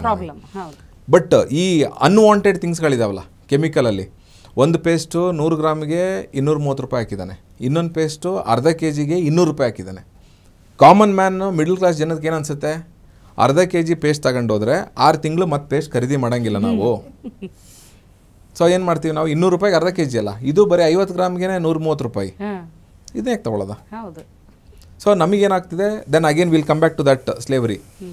ಸೊ ಪೇಸ್ಟ್ ಅಂದರೆ ಏನು? ಪೇಸ್ಟ್ ಎಲ್ಲದು ಪೇಸ್ಟೇ ಅಲ್ಲ, ಹಲ್ಲುಜ್ಜಿ ಉಗಿತೀವಿ, ನಮಗೇನು ಯೂಸ್ ಆಗಂಗಿಲ್ಲ. ಒಂದು ನೀವು ಹಾರ್ಲಿಕ್ಸು ಬೂಸ್ಟ್ ಆ ಥರದ್ದೆಲ್ಲ ಡ್ರಿಂಕ್ಸ್ ತಗೊಳಕ್ಕೆ ಹೋದ್ರೆ ನಿಮಗೆ 600 ರೂಪಾಯಿ 700 ರೂಪಾಯಿ ಕೆಜಿ ಇದೆ. ಗೋಧಿ ಹಿಟ್ಟಿಗೆ 700 ರೂಪಾಯಿ ಕೊಡ್ತಾರಲ್ಲ ಅಂದೆ ನಾನು. ನನಗೂ ನನ್ನ ತಮ್ಮಂಗೆ ಒಂದು ಚಿಕ್ಕ ಡಿಬೇಟ್ ಇತ್ತು. 100-150 ರೂಪಾಯಿಗೆಲ್ಲ ಸಿಗುತ್ತೆ ಹಾರ್ಲಿಕ್ಸ್ ಅಂದ. ಎಷ್ಟು ಕೆ ಜಿ ಡಬ್ಬಿ ಕೇಳಿದೆ. 1 kg ಇರ್ಬೇಕಂದ. ಇಲ್ಲ ಜಾಸ್ತಿ ಐತೆ ಅಂದೆ. ಅದ್ರಲ್ಲಿ ಬರೀ ಗೋಧಿ ಹಿಟ್ಟು ಸಕ್ಕರೆ ಅಷ್ಟೇ ತಾನೇ ಇರೋದು ಅಂದ. ಕರೆಕ್ಟು, ಗೋಧಿ ಹಿಟ್ಟು ಸಕ್ಕರೆ ಅಷ್ಟೇ ಇರೋದು, ಬಟ್ ರೇಟ್ ನೋಡಿದ್ಯಾ ಕೇಳಿದೆ. ಇಲ್ಲ ಅಂದ. ಆಮೇಲೆ ಇಬ್ರು ಹೋದ್ವಿ, ಇದೇ ಡಿಸ್ಕಷನ್ ನಮ್ಮದು. ಹೋಗಿ ನೋಡಿದ್ರೆ 700-600 ಚಿಲ್ಲರೆ 700 ರೂಪಾಯಿ ಇದೆ 1 kg ಹಾರ್ಲಿಕ್ಸ್. ಕಸ, ಗೋಧಿ ಹಿಟ್ಟು ಸಕ್ಕರೆ ಏನು ಉಪಯೋಗ ಇಲ್ಲ ಅದರಲ್ಲಿ. ಅದನ್ನು ತಿಂದರೆ ಹೆಲ್ತ್ ಹಾಳಾಗುತ್ತೆ ಅಂತ ಎಲ್ಲರಿಗೂ ಗೊತ್ತು. ಈಗ ಮತ್ತೆ ಅವರೇ ಹೊಸ ತಂದರೆ ಡಯಾಬಿಟಿಸ್ ಅಂತ. ಡಯಾಬಿಟಿಸ್ನವ್ರಿಗೆ ಬೇರೆ ಫಸ್ಟ್ ಡಯಾಬಿಟಿಸ್ ಬರ್ಸ್ತಾರೆ ಇವರು, ಸಕ್ಕರೆ ತಿನ್ನಿಸಿ. ಸಣ್ಣ ಹುಡುಗರು ಇದ್ದಾಗಲೇ ಇವರು ಸಕ್ಕರೆ ಹಾಕಿ ಈಗ ಯಾರಾದರೂ 30 ವರ್ಷದವ್ರು ಇದ್ರು ಅಂದರೆ ಮೇಡಮ್, 30-35 ವರ್ಷದವ್ರಿಗೆ ಯಾರಿಗಾರು ಶುಗರ್ ಬಂದಿದೆ ಅಂದರೆ ಅವರು ಸಣ್ಣ ವಯಸ್ಸಲ್ಲಿ ಏನಾದರೂ ಇಂಥವು ಬಹುರಾಷ್ಟ್ರೀಯ ಕಂಪ್ನಿಗಳು ಕೊಟ್ಟಿರೋದು ಏನೋ ಡ್ರಿಂಕ್ಸ್ಗಳು ಕುಡಿದಿದ್ರೆ ಅದು ಒನ್ ಆಫ್ ದಿ ದೊಡ್ಡ ಫ್ಯಾಕ್ಟರ್ ಇವ್ರಿಗೆ ಶುಗರ್ ಬರೋಕ್ಕೆ. ನಮಗೆ ಹೇಳಿದ್ನಲ್ಲ, ನಮಗೆ ಅಕ್ಸೆಪ್ಟ್, ನಮಗೆ ಇಂಡಿವಿಜುವಾಲಿಟಿ ಮತ್ತು ಇಂಡಿಜಿನಿಸಿಟಿ ಅನ್ನೋದಿಲ್ಲ. ಇಂಡಿಜಿನಿಯಸಿಟಿ ಅನ್ನೋದಿಲ್ಲ. ಇದೊಂಥರ ಸ್ಟುಪಿಡಿಟಿ ಥರ ಆಗ್ಬಿಟ್ಟಿದೆ. ಅಲ್ಲ ವಿನಯ್ ಜಿ, ಸಾರಿ, ನೀವು ಹೇಳ್ತಿರೋದು ನೋಡಿದ್ರೆ ಈಗ ವ್ಯೂವರ್ಸಿಗೆ ಅಥವಾ ನನಗೆ ಕನ್ಫ್ಯೂಷನ್ ಕ್ರಿಯೇಟ್ ಆಗ್ತಾ ಇದೆ. ಅಂದರೆ ನಾವು ಇದೆಲ್ಲ ಹೇಳೋದನ್ನ ನಾವು ಅಳವಡಿಕೆ ಮಾಡ್ಕೊಳಕ್ಕೆ ಸಾಧ್ಯನೇ ಇಲ್ಲ ಅಂತ ನಾವು ಡಿಕ್ಲೇರ್ ಮಾಡ್ಕೊತಾ ಇದೀವಿ ಮೈಂಡಲ್ಲಿ. ಅಂದರೆ ಈ ಸದ್ಯಕ್ಕಿರೋ ಪರಿಸ್ಥಿತಿ, ಈಗ ಒಂದು ಮನೇಲಿ 4 ಜನ ಇದ್ದಾರೆ, 4 ಪ್ರಕೃತಿ ಇದೆ, ಮನೇಲಿ ಒಂದು ಪಲಾವ್ ಮಾಡಿದ್ದಾರೆ, ಹೆಂಗೆ ತಿನ್ಬೇಕು ಅವರು? ಒಂದು ಪಲಾವಲ್ಲಿ ಎಲ್ಲ ಇಂಗ್ರೀಡಿಯೆಂಟ್ಸ್ ಒಂದೇ ಇರ್ತದೆ, ಹೆಂಗೆ ತಿನ್ಬೇಕು ಅವರು? ತಿನ್ನಕ್ಕಾಗಲ್ಲ ಅಂತ ಹೇಳ್ತಾರೆ. ನಾವು ಅದನ್ನ ಹೆಂಗೆ ಮೇಂಟೈನ್ ಮಾಡಬೇಕು? ಅಂದರೆ ಅವ್ರು ಏನಾದರೂ ಬೇರೆ ಫುಡ್ಡನ್ನು ತಗೋಬೇಕಾ ಅಥವಾ ಅವರು ಬೇರೆ ಕುಕ್ಕಿಂಗ್ ಸ್ಟೈಲ್? ಈಗ ಉದಾಹರಣೆಗೆ ನಿಮ್ದು ಪಲಾವ್ದ ಎಕ್ಸಾಂಪಲ್ ಬರ್ತೀವಿ. ಮನೇಲಿ 4 ಜನ ಪಲಾವ್ ಇದ್ದಾರೆ, 4 ಜನ ಇದ್ದಾರೆ, 4 ಜನಕ್ಕೆ ಒಂದು ಪಲಾವ್ ಮಾಡಿದ್ದಾರೆ. ಫಸ್ಟ್ ಪಲಾವ್ ಹೆಂಗ್ ಮಾಡ್ತಾರೆ? ಅಕ್ಕಿ ನೆನ್ಸಿಡ್ಬೇಕು, ತರಕಾರಿಗಳು ಯಾವ ಹಾಕ್ತಾರೆ ಅಂತ ಮ್ಯಾಟರ್ ಆಗುತ್ತೆ. ಎಲ್ಲ ಹಾಕ್ತಾರೆ ಪಲಾವ್ ಅಂದ್ರೆ ಎಲ್ಲ. ಸೊ ಅಲ್ಲೇ ಎಡಬಟ್ಟು. ಈ 2 ಪ್ರಾಬ್ಲಮ್ ಏನಂತಂದ್ರೆ, ಒಂದು ವಿಪರೀತವಾಗಿರ್ತಕ್ಕಂಥ ಸ್ಪೈಸಸ್ನ ಎಲ್ಲದೂ ರುಬ್ಬಿ ಕುಕ್ಕರ್ಗೆ ಹಾಕಿ ಸಿಟಿ ಹೊಡ್ಸೋದು ಒಂದು ಪ್ರಾಬ್ಲಮ್.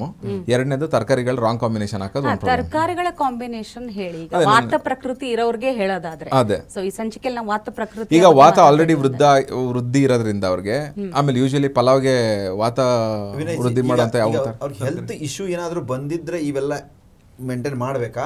ಅಥವಾ ಸಾಮಾನ್ಯ ಬದುಕಿತ್ತು ಅವ್ರದ್ದು, ಏನು ಡಿಸೀಸ್ ಇಲ್ಲ, ಅವ್ರು ಹೆಲ್ದಿ ಆಗಿದ್ದಾರೆ, 4 ಜನ 4 ಪ್ರಕೃತಿ ಇರೋ ಒಂದು ಮನೆಯಲ್ಲಿ ಹೆಲ್ದಿ ಆಗಿದ್ದಾರೆ ಅಂದ್ರೆ ಅವ್ರು ಹೆಲ್ದಿ ಇದೇ ಸ್ಟೈಲ್ ಮೇಂಟೈನ್ ಮಾಡ್ಕೊಂಡು ಹೋಗೋದು ಉತ್ತಮನ ಅಥವಾ ಮುಂದೋಗಿ ಏನಾದ್ರು ಇಂಪ್ಯಾಕ್ಟ್ ಆಗುತ್ತೆ? ಅಲ್ಲ ಅಂದ್ರೆ ಈಗ ಹೆಲ್ತ್ ಡೆಫಿನಿಷನ್ ಬೇರೆ ಬೇರೆ. ಈಗ ಕೆಲವ್ರು ಏನಂದ್ರೆ, ನಾನು 20 ವರ್ಷದಿಂದ ಗುಳಿಗೆ ನುಂಗ್ತೀನಿ ಸರ್, ಆರಾಮಿದ್ದೀನಿ ನಾನು. ರಾಂಗ್. ಶುಗರ್ ಇದೆ, 20 ವರ್ಷದಿಂದ ಗುಳಿಗೆ ನುಂಗಿದ್ದೀನಿ, ನನ್ನ ಆರಾಮಾಗಿ ನನ್ನ ವಂಶದಲ್ಲೇ ಯಾರಿಲ್ಲ ಅಂತ ಹೇಳೋದು. ಸೊ ಅವ್ರ ಡೆಫಿನಿಷನ್ ಆಫ್ ಆರಾಮ್ ಏನು ಮೇಂಟೈನ್ ಮಾಡಿ,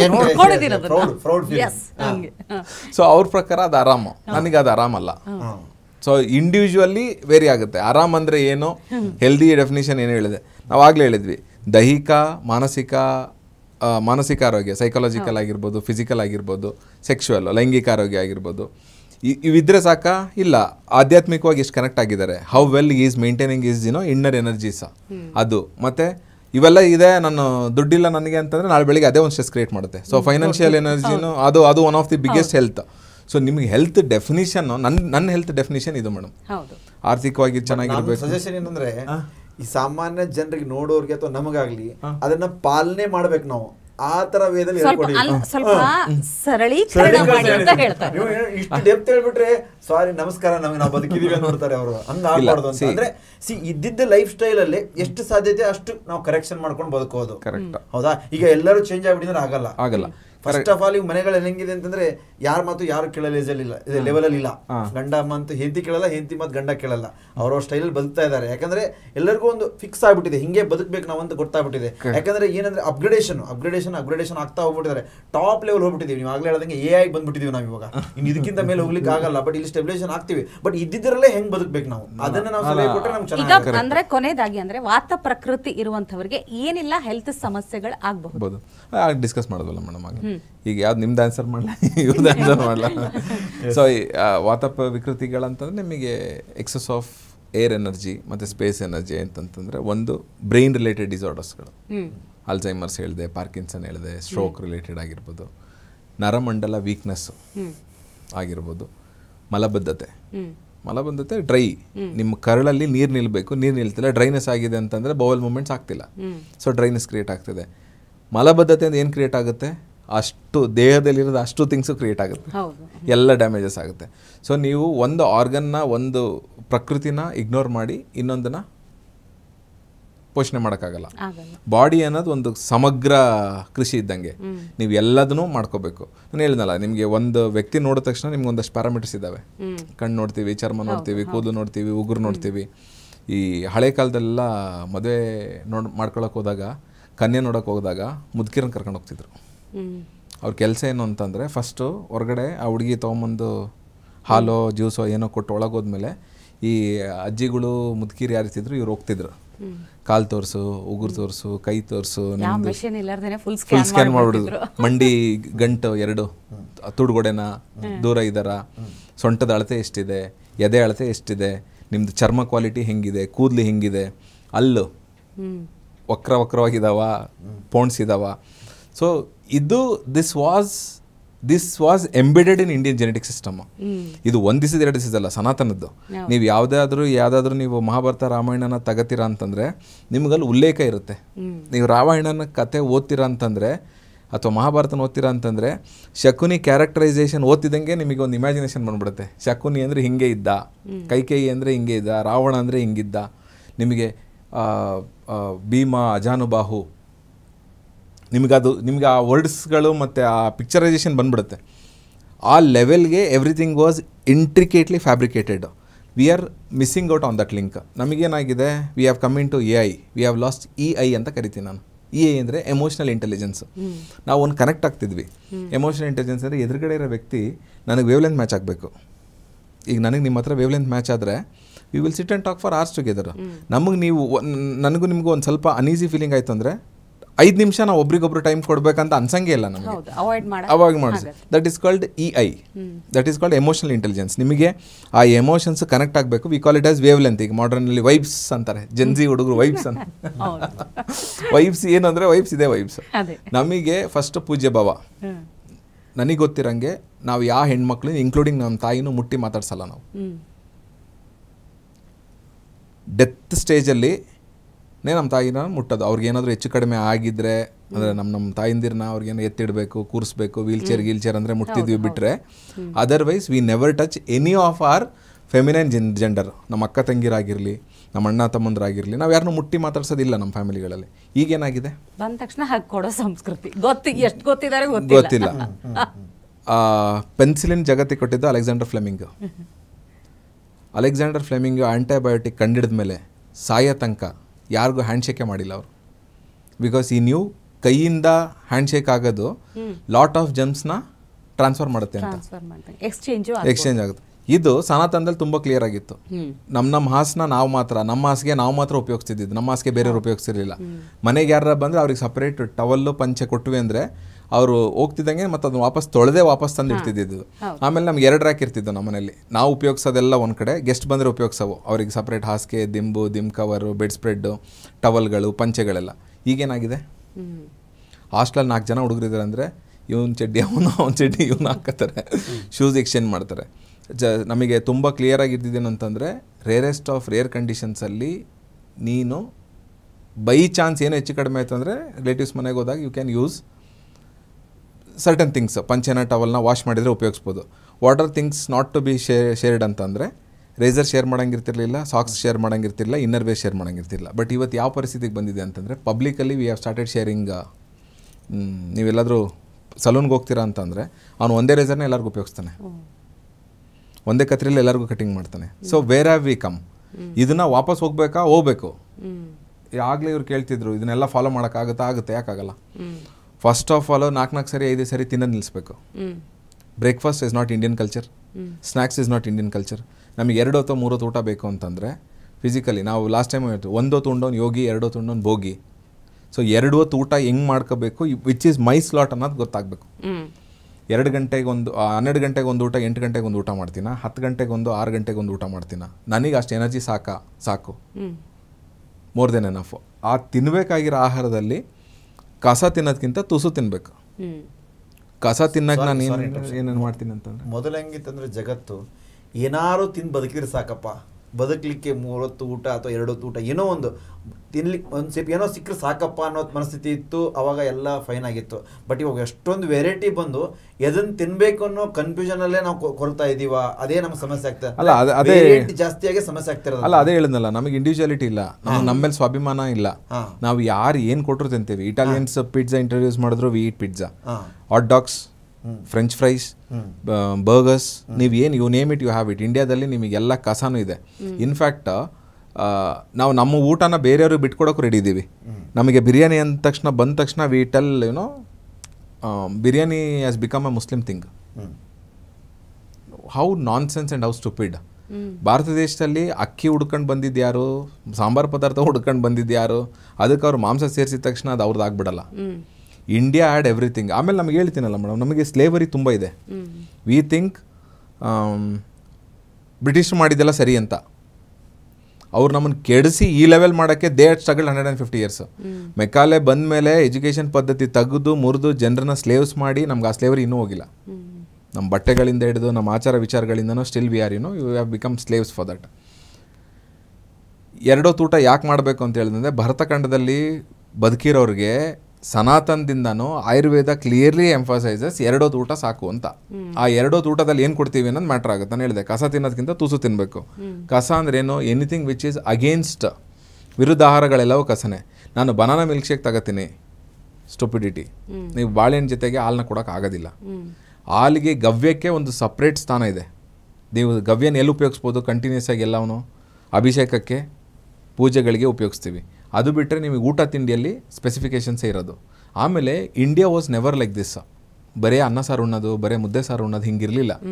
ನಮ್ದೇನು ನಾವು ಮದುವೆ ಮನೆಗಳಲ್ಲಿ ನಮ್ಮ ಆಚಾರ ವಿಚಾರ ದೊಡ್ಡ ದೊಡ್ಡ ಫಂಕ್ಷನ್ಸ್ಗಳಲ್ಲಿ ನಮಗೇನು ಬ್ಯಾಲೆನ್ಸ್ಡ್ ಡಯಟ್ ನೋಡ್ತೀವಲ್ಲ ನಾವು, 2-3 ಥರದ ಕಾಳಿನ ಪಲ್ಯ, 2-3 ಥರದ ತರಕಾರಿ ಪಲ್ಯ, ಕೋಸಂಬರಿ, ಅನ್ನ ಹಾಲು, ಇದು ಅನ್ನ ಮೊಸರು ಅಥವಾ ಅನ್ನ ಮಜ್ಜಿಗೆ ಅಥವಾ ರಸಮ್ಮು, ತಿಳಿ ಸಾರು ಅಂತ ಏನು ಕರಿತೀವಿ, ಅಥವಾ ತರಕಾರಿ ಸಾರು ಅಂತ ಏನು ಕರಿತೀವಿ.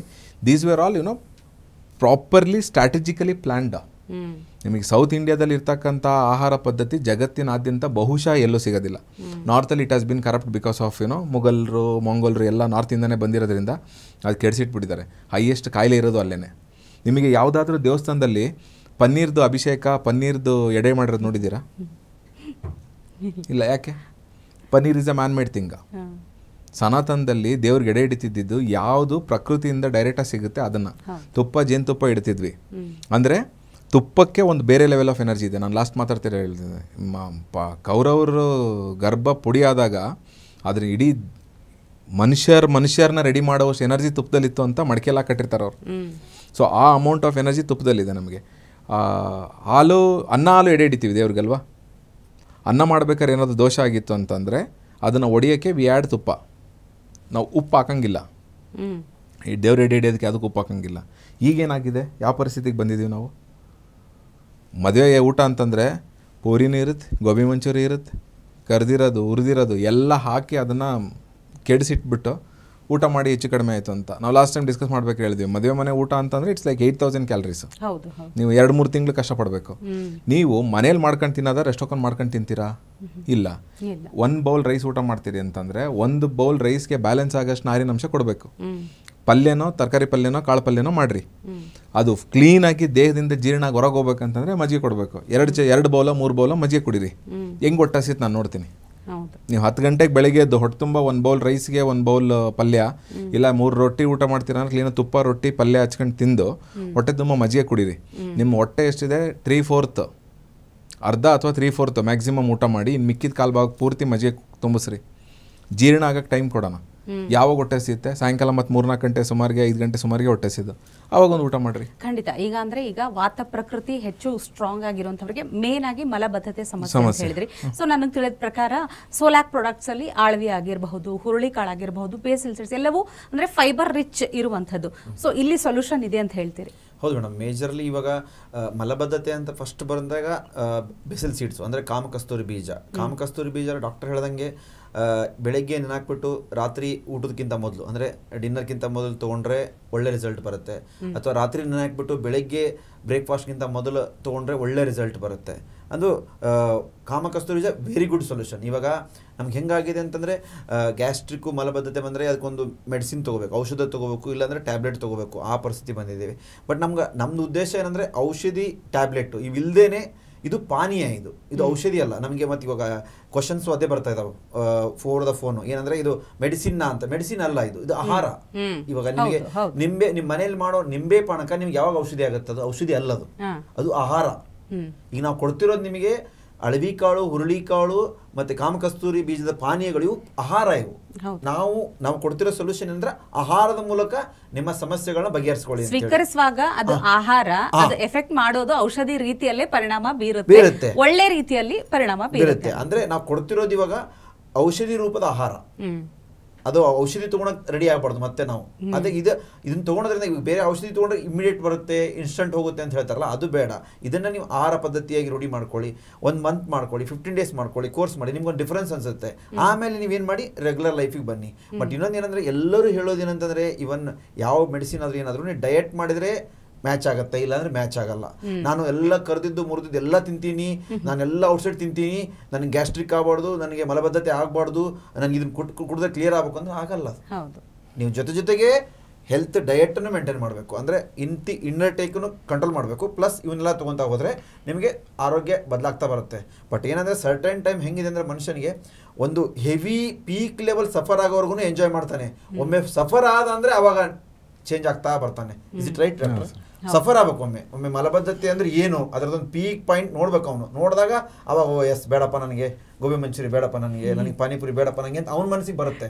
ಆ ಟೈಮಲ್ಲಿ ನೀವು ಬರೀ ಮೆಡಿಸಿನಿಗೆ ಹೋಗೋದು ಬೇಡ, ಇವನ್ನೆಲ್ಲ ಪ್ರಾಕ್ಟೀಸ್ ಮಾಡ್ತಾ ಬನ್ನಿ. ಅವಾಗ ಆಟೋಮೆಟಿಕ್ಲಿ ಕಂಟ್ರೋಲ್ ಆಗ್ತಾ ಬರುತ್ತೆ. ಮೇನ್ ಮಲಬದ್ಧತೆಗೆ ಒಳ್ಳೆ ರಿಸಲ್ಟ್ ಅಂತಂದ್ರೆ ಕಾಮಕಸ್ತೂರಿ ಬೀಜ ಒಳ್ಳೆ ರಿಸಲ್ಟ್ ಕೊಡುತ್ತೆ. ಈಗ ವಿನಯ್ ಅವರೇ, ಕೊನೆಯದಾಗಿ ಅಂದ್ರೆ ವಾತ ಪ್ರಕೃತಿ ಇರುವಂತವರಿಗೆ ಇನ್ನೂ ಕೆಲವೊಬ್ರು ಹೇಳೋದನ್ನ ಕೇಳಿದೀನಿ ನಾನು.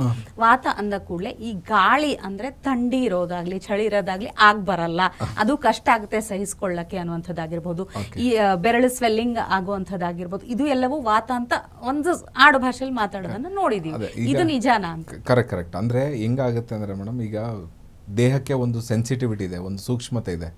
ಆ ಸೂಕ್ಷ್ಮತೆ ಯಾವಾಗ ಹೋಗುತ್ತಲ್ಲ ವಿ ಬಿಕಮ್ ಇನ್ಸೆನ್ಸಿಟಿವ್ ಆದಾಗ ನಿಮಗೆ ಮಾಮೂಲಿ ಫ್ಯಾನ್ ಗಾಳಿನ ಹಿಂಸೆ ಕೊಡೋಕೆ ಶುರು ಆಗುತ್ತೆ. ಈಗ ನಿಮಗೆ ಮಳೆ ಬಂತು ಅಂದ್ಕೊಳ್ಳಿ, ಸ್ವಲ್ಪ ಥಂಡಿ ಇದೆ, ವಾತಾವರಣದಲ್ಲಿ ತೇವಾಂಶ ಇದೆ ಅಂದ್ಕೊಳ್ಳಿ, ನಿಮಗೇನು ತಿನ್ಬೇಕನ್ಸುತ್ತೆ ಅವಾಗ? ಏನೋ ಬಿಸಿ ಕುರುಕುಲ್ ತಿಂಡಿ ತಿನ್ಬೇಕನ್ಸುತ್ತೆ. ಸೊ ಅದು ನ್ಯಾಚುರಲ್ ಇಂಟ್ಯೂಷನ್. ಅದು ತಿನ್ಬಾರ್ದಾ? ತಿನ್ಬೇಕು. ನಿಮಗೆ ಮಳೆ ಬಂದಿದೆ, ಥಂಡಿ ಜಾಸ್ತಿ ಆಗಿದೆ, ವಾತಾವರಣ ತುಂಬ ಕೋಲ್ಡ್ ಇದೆ, ನೀವು ಹೊರಗಡೆ ಇದ್ದೀರಿ, ನಿಮ್ಮ ಬಾಡಿ ಡಿಸ್ಟರ್ಬ್ ಆಗ್ತಿದೆ ಅಂತ ಅಂದಾಗ ಅದನ್ನು ಬ್ಯಾಲೆನ್ಸ್ ಮಾಡೋಕ್ಕೆ ನೀವು 1-2 ಬಜ್ಜಿ ತಿಂತೀರಾ, ಎಸ್ ಅಕ್ಸೆಪ್ಟಬಲ್. ನೀವು ಸುಮ್ಮನೆ ಫ್ರೆಂಡ್ಸ್ ಸಿಕ್ಕಾಗೆಲ್ಲ ದಿವಸ ಹೋಗಿ ಗೋಬಿ ಮಂಚೂರಿ ತಿಂತೀನಿ, ದಿವಸ ಹೋಗಿ ಬಜ್ಜಿ ತಿಂತೀನಿ, ಡೈಲಿ ಅದನ್ನು ಏನು ಮಾಡಿದ್ರು ಹಿರಿಯರು? ಮಳೆ ಸ್ಟಾರ್ಟ್ ಆಯಿತು, ಹೆವಿ ಚಳಿ ಆಯ್ತು ಅಂದರೆ ಮನೆಯಲ್ಲಿ ಶೇಂಗಾ ಹುರಿತಿದ್ರು. ಕಡಲೆ ಬೀಜ ಅಂತಾರೆ, ಏನಂತೀರಿ ನೀವು ಇಲ್ಲಿ? ಶೇಂಗಾ ಹುರಿತಿದ್ರು. ಅದು ಕರೆಕ್ಟ್ ಫುಡ್.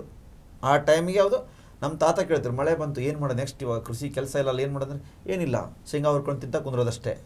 ಅಂದರೆ ಅವರು ಫಿಕ್ಸ್ಡು. ಈಗ ಡಾಕ್ಟರ್ ಹೇಳ್ದಂಗೆ ಅವರು ಆ ಟೈಮ್ಗೆ ಏನು ಮಾಡ್ಬೇಕಂತ ಅವ್ರಿಗೆ ಅದು ಹಿಂದಿಂದ ಫಾಲೋ ಮಾಡ್ಕೊಂಡು ಬಂದ್ಬಿಟ್ಟಿದ್ರು. ಅದು ಚೆನ್ನಾಗಿತ್ತು. ಬಟ್ ಇದು ಬೇರೆ ಅದು ಡೈವರ್ಷನ್ ತೊಗೊಂಡಿದ್ದು ವ್ಯತ್ಯಾಸ ಆಗ್ತದೆ. ಈಗ ನಿಮಗೆ ಆ ವಾತಾವರಣದಲ್ಲಿರೋ ತೇವಾಂಶ ಇದ್ದಾಗ ನಿಮಗೆ ಬಾಡಿಗೆ ಆ ಕೋಲ್ಡ್ ಮತ್ತು ಡ್ರೈದು ಅಫೆಕ್ಟ್ ಆಗಬಾರ್ದು ಅನ್ನೋ ರೀಸನ್ಗೆ ನೀವು ಬಜ್ಜಿ ತಿಂತಿದ್ದೀರಾ ಅಂತಾದರೆ, ಅಥವಾ ಕರ್ದಿರೋದು ಹುರಿದಿರೋದೇನೋ ತಿಂತಿದ್ದೀರಾ ಅಂದರೆ ಎಸ್ ದಟ್ ವಿಲ್ ಬ್ಯಾಲೆನ್ಸ್. ನೀವು ಬೆಳಗ್ಗೆ ಎದ್ದ ಕೂಡಲೇ ನಾನು ವಡೆ ತಿಂತೀನಿ, ಇಡ್ಲಿ ವಡೆ ತಿಂತೀನಿ, ಬೆಳಿಗ್ಗೆ ಎದ್ದ ತಕ್ಷಣ ನಾನು ಖಾಲಿ ಹೊಟ್ಟೆಗೆ ದೋಸೆ ತಿಂತೀನಿ. ಸೊ ವಾತ ವಿಕೃತಿ ಇರೋರು ದೋಸೆ ತಿನ್ನೋದು ಒಂದು ದೊಡ್ಡ disadvantage. Dosa carbon rich food ಅದು. ನಾನು ಲಾಸ್ಟ್ ಟೈಮ್ ಹೇಳಿದ್ದೆ ನಿಮಗೆ, ಇಡ್ಲಿ ತಿಂದಿದ್ದೀರಾ ಅಂದರೆ ಇಡ್ಲಿಯಲ್ಲಿ ಸ್ಟೀಮು, ವಾಟರ್ ರಿಚ್ ಫುಡ್ಡು. ನೀವು ಹಂಚ್ ಮೇಲೆ ಹಾಕಿ ಸುಡ್ತಿದ್ದೀರಾ ಅಂತಂದರೆ ಅದು ಕ್ರಿಸ್ಪ್ ಆಗ್ತಿದೆ ಅಂತಂದರೆ ಸುಡ್ತಿದೆ ಅಂತ, ನ್ಯೂಟ್ರಿಷನ್ ಏನು ಇರಂಗಿಲ್ಲ ಅದರಲ್ಲಿ. ನೀವು ಅದು ತಿಂದರೆ ಅಂದರೆ what are you trying to aggravate, ನಿಮ್ಮ ಬಾಡಿಯಲ್ಲಿ ಕಾರ್ಬನ್ ಕಂಟೆಂಟ್ನ ಜಾಸ್ತಿ ಮಾಡೋಕ್ಕೆ ಟ್ರೈ ಮಾಡ್ತೀರಾ. ನೋ ಸೊ ಈ ಫುಡ್ ಕಾನ್ಸೆಪ್ಟ್ ಅನ್ನೋದೇನಿದೆಯಲ್ಲ ಮೇಡಮ್, ಇದು ದೊಡ್ಡ ಪ್ಯಾಂಡೋರಾ ಬಾಕ್ಸ್ ಇದ್ದಂಗೆ. ನೀವು ಎಷ್ಟು ಬಿಡಿಸ್ಕೊಂತ ಹೋಗ್ತೀರೋ ನೀರುಳ್ಳಿ ಸಿಪ್ಪೆ ಇದ್ದಂಗೆ ಸುಲ್ಕಂತ ಹೋಗ್ತೀವಿ, ಎಲೆಕೋಸಿದ್ದಂಗೆ ಇದು. ಸೊ ನಿಮಗೆ ಈಸಿಯಾಗಿ ಜನರಿಗೆ ಅರ್ಥ ಆಗಬೇಕಂತಂದರೆ ಫಸ್ಟು ಅವ್ರ ಮನೆ ಹತ್ರ ಇರ್ತಕ್ಕಂತಹ ಅಥವಾ ಅವ್ರು ಯಾವ ಊರಿಂದ ಈ ಪ್ರೋಗ್ರಾಮ್ ನೋಡ್ತೀರೋ ಅಲ್ಲಿ ಒಂದು ಆಯುರ್ವೇದಿಕ್ ಡಾಕ್ಟರ್ನ ಗುರುತಿಸಿ ಇವ್ರದ್ದು ಪ್ರಕೃತಿ ಯಾವುದಿದೆ ಅದನ್ನು ಕಂಡುಹಿಡ್ಕೋಬೇಕು. ವಾತನ, ಪಿತ್ತನ, ಕಫನ, ವಿಕೃತಿ ಇದ್ದರೆ ಯಾವುದು, ಅದಕ್ಕೆ ಇದು ಎಷ್ಟು ಸಪೋರ್ಟ್ ಮಾಡುತ್ತೆ. ಉರುಳಿ ಸಪೋರ್ಟ್ ಮಾಡುತ್ತೆ, ಅಳವಿ ಸಪೋರ್ಟ್ ಮಾಡುತ್ತೆ, ಕಾಮಕಸ್ತೂರಿ ಬೀಜ ಸಪೋರ್ಟ್ ಮಾಡುತ್ತೆ. ಅಗ್ರೆಸಿವ್ ಪಿತ್ತ ಇರೋರು ಬೇಸಿಗೆಯಲ್ಲಿ ಕಾಮಕಸ್ತೂರಿ ಬೀಜ ತಿಂದರೆ ಅವ್ರಿಗೇನಾಗಲ್ಲ, ಬ್ಯಾಲೆನ್ಸ್ ಮಾಡುತ್ತೆ. ಕಪ ಪ್ರಕೃತಿ ಇರೋನು ಆಲ್ರೆಡಿ ಮೂಗಲ್ ಸುರಿಸ್ತಿದ್ದಾನೆ, ಮತ್ತೆ ಅವನು ಕಾಮಕಸ್ತೂರಿ ಬೀಜ ತಗೋತೀನಿ ನಾನು ಅಂತಂದರೆ that might not work. So ಎಲ್ಲರಿಗೂ ಎಲ್ಲದು ಯಾವಾಗಲೂ ಆಗಲ್ಲ. ಹಂಗೇನಾದ್ರೂ ಇದ್ದರೆ ಜಗತ್ತಲ್ಲಿ ಒಂದೊಂದು ಮಾತ್ರೆ ಕೊಟ್ಬಿಡ್ತಿದ್ರು ಎಲ್ಲರಿಗೂ, ಅದನ್ನು ನುಂಗ್ಬಿಟ್ರೆ ಸರಿ ಆಗ್ಬಿಡ್ತಿತ್ತು. ಯಾರು ಏನು ಆಸ್ಪತ್ರೆ, ಊಟ, ತಿಂಡಿ, ಎಕ್ಸಸೈಸು ಏನೂ ಬೇಕಿರ್ತಿರ್ಲಿಲ್ಲ. ಥಿಂಗ್ಸ್ ಡೋಂಟ್ ಇಂಡಿವಿಜುವಲ್ ಆಗಿ ಕಸ್ಟಮೈಸ್ಡ್ ಟ್ರೀಟ್ಮೆಂಟೇ ಆಯುರ್ವೇದ. ನಿಮಗೆಲ್ಲರಿಗೂ ಇದೊಂದು ಮಾತ್ರೆ ತೊಗೊಂಬಿಡಿ ಹಂಗಾಗಲ್ಲ. ನಾವು ಆಗಲೇ ಕನ್ಸಲ್ಟೇಷನ್ ಬಗ್ಗೆ ಮಾತಾಡ್ತಾ ಇದ್ವಿ. ನಮಗೆ ಪೇಷಂಟ್ ನೋಡಿದ ತಕ್ಷಣ ಒಂದಷ್ಟು ಪ್ಯಾರಾಮೀಟರ್ಸ್ ಬರ್ತವೆ. ಇಂತಿಂಥ ಥಿಂಗ್ಸ್ ಹಾಳಾಗಿದೆ, ಇಂತಿಂಥ ಬಾಡಿ ಫಂಕ್ಷನಿಂಗ್ ಡ್ಯಾಮೇಜ್ ಆಗಿದೆ. ನಾವು ಹೇಳಿರ್ತೀವಿ, ಅವ್ರಿಗೆ ಕನ್ವಿನ್ಸ್ ಆಗಿದ್ದಿಲ್ಲ, ಅದಾದಮೇಲೆ ಹೇಳ್ತೀವಿ ಹೋಗ್ಲಿ ಟೆಸ್ಟ್ ಮಾಡಿಸ್ಕೊಂಬನ್ರಿ ಅಂತ. ಸರ್ ಇದರಲ್ಲೂ ಇದೇ ಇದೆಯಲ್ಲ ಸರ್, ಹ್ಞೂ ಮೇಡಮ್ ಇದನ್ನೇ ಹೇಳಿದ್ದು ನಾನು, ಇದರಲ್ಲೂ ಇದೆ ಅಂತಲೇ ನೋಡ್ಕೊಳ್ಳೋ ಹೇಳಿದ್ದು. ಸೊ ಇದನ್ನು ಸರಿ ಮಾಡ್ಕೊಳ್ಳಿ. ಈಗ ಲಿವರ್ ಹಾಳಾಗಿದೆ, ಬ್ಲಡ್ ಕಡಿಮೆ ಆಗ್ತಿದೆ, ನೀವು ಅಳವಿ ಬೀಜ ತೊಗೋಬೇಕು. ಸೊ ಫಸ್ಟ್ ನೀವು ಒಂದು ದಿವಸಕ್ಕಾಗುತ್ತಾ, ಇಲ್ಲ ನಿಮ್ಗೆ ಲಿವರ್ ಹಾಳಾಗೋಕ್ಕೆ ಇಷ್ಟು ವರ್ಷ ಆಗಿದೆ. ಸೊ ನೀವು ಒಂದು 2 ವೀಕ್ಸ್ 3 ವೀಕ್ಸ್ 6 ವೀಕ್ಸ್ 8 ವೀಕ್ಸ್ ತೊಗೋಬೇಕು. ಡೈಲಿ ತೊಗೊಳಕ್ಕೆ ಶುರು. ಆಮೇಲೆ ಕೆಲವರಿಗೆ ಇದು ಅದೇ ಹೇಳಿದ್ನಲ್ಲ, ಚೀಪ್ ಆ್ಯಂಡ್ ಬೆಸ್ಟ್ ಅಂತ ಕಾನ್ಸೆಪ್ಟ್ ಬಂತಲ್ಲ. ಅಯ್ಯೋ ಎಕ್ಸ್ಪೆನ್ಸಿವ್ ಸರ್, ತುಪ್ಪ 2,000 ರೂಪಾಯಿ ಕೆ ಜಿ ಇದೆ, 3,000 ರೂಪಾಯಿ ಕೆ ಜಿ ಇದೆ ನಾಟಿ ಹಸುವಿನ ತುಪ್ಪ. ಹೌದು, ಹಾಸ್ಪಿಟಲ್ ಬಿಲ್ಗಿಂತ ಕಡಿಮೆ ಇದು. ಕಂಪ್ಯಾರಿಸನ್ ಮಾಡಲ್ಲ. ಡ್ಯಾಮೇಜ್ ಆಗಿ ಅಡ್ಮಿಟ್ ಆದಾಗ ಲಕ್ಷಾಂತರ ರೂಪಾಯಿ ಕೊಟ್ಟಾಗ ಅವಾಗ ಅದು ಎಕ್ಸ್ಪೆನ್ಸಿವ್ ಅನ್ಸಂಗಿಲ್ಲ. ಎಕ್ಸ್ಪೆನ್ಸಿವ್ ಟೆಸ್ಟ್ ಮಾಡಿಸಾಗ ಎಕ್ಸ್ಪೆನ್ಸಿವ್ ಅನ್ಸಂಗಿಲ್ಲ. CT ಸ್ಕ್ಯಾನು, MRI ಎಲ್ಲ ಮಾಡಿಸ್ತಾರಲ್ಲ, ಅವಾಗ ಅದೇ MRI CT ಸ್ಕ್ಯಾನು ಯಾವುದಾದ್ರೂ ಒಂದು ಕ್ಯಾನ್ಸರ್ ಟೆಸ್ಟ್ ಮಾಡ್ಸಕ್ಕೆ ಕೊಟ್ಟಿದ್ದಾರೆ ಅಂದ್ರೆ ಅವ್ರ ಮೈಂಡ್ ಸೆಟ್ ಹೆಂಗಿರುತ್ತೆ ಅಂದರೆ 20,000 ಹೋಗ್ಬಿಡ್ಲಿ ಇವತ್ತು, ನಾಳೆ ರಿಪೋರ್ಟು ನೆಗೆಟಿವ್ ಬರಬೇಕು, ಪಾಸಿಟಿವ್ ಬರಬಾರ್ದು. ಅದು ಅವ್ನಿಗೆ 20,000 ಹೋಗಿರೋ ಚಿಂತೆ ಇಲ್ಲ, ನನಗೆ ಕ್ಯಾನ್ಸರ್ ಇಲ್ಲ ಅಂತ ರಿಪೋರ್ಟ್ ಬರಲಿ ಅಂತ ಅವ್ರ ಮೇಲೆ ಅವ್ರಿಗೆ ಕಾನ್ಫಿಡೆನ್ಸ್ ಇರಂಗಿಲ್ಲ. ಸೊ ವಾತ ಪ್ರಕೃತಿ ಹೆಚ್ಚಾಗಿ ಸ್ಟ್ರಾಂಗ್ ಇರುವಂಥ ವ್ಯಕ್ತಿಗಳಿಗೆ ಏನೇನು ಮಾಡಬೇಕು ಅನ್ನೋದನ್ನು ಹೇಳ್ಕೊಡ್ತೀರಿ. ಸೊ ಇಬ್ಬರಿಗೂ ಕೂಡ ಥ್ಯಾಂಕ್ ಯು ಸೊ ಮಚ್.